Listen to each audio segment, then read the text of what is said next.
Hi everyone. This is a brief introduction to using our Canvas page. I just want to show you a couple of quick links that will help you get around. As you can see, I'm on the home page. This is what you see when you log into the class. I've got a little introductory information.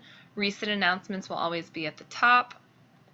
When you scroll down, I have a couple quick links here to help you get started, and links to all of the modules at the bottom.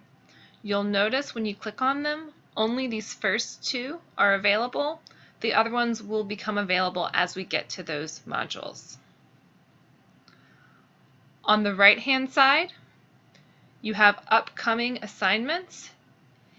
Don't worry, it looks like you have a lot, but most of these are quick, easy census activities or short quizzes about the syllabus and the academic honesty material. On the left side, you've got other links.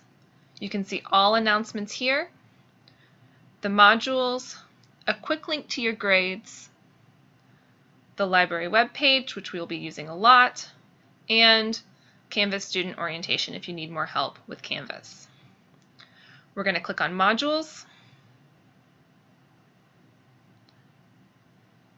I use modules to organize our class. You can think of the modules as units. The top is just welcome information. There's the syllabus, my contact and biography, textbook information, rubric, important dates. I just need to import the ones for 2019. I'll do that immediately, and other resources for you. Then you'll see the introduction and orientation module, and you can move through it progressively. Okay, that's all for now. I hope this is a helpful guide to navigating the basics of the course.